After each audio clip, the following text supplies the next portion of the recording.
the one thing I remember him talking about his childhood, you had a feeling of tremendous shabbiness. In our apartment, I remember he said, I have wooden floors here. I did not have that at home. He talks of it in his poetry. Yes, but the poverty. He certainly didn't talk to us about it. No, I think it had a lot to do with them having lost a child who died at 8 years old before my sister and I was born.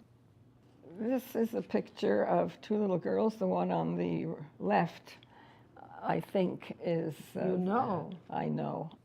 My parents' first child, I guess my sister, who died at 8 years old before we were born of diphtheria. And that obviously had a profound effect on both of them. My Aunt Esther told me that my father did not leave the house for 3 months.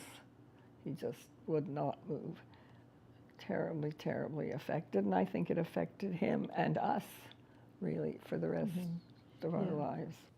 This is China, and I think that caused, I'm speculating, of course, a kind of detachment from his family, and just didn't want to talk about things and didn't want to get too close.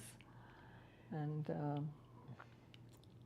yeah, because he had two lives, I think. His life at home and his poetry and his friends.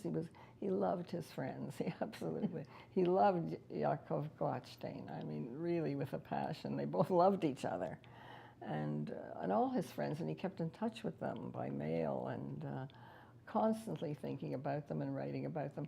Although he was attached to the family and to the house, it was not the same. I think is hardly elsewhere. Two separate lives, really and truly.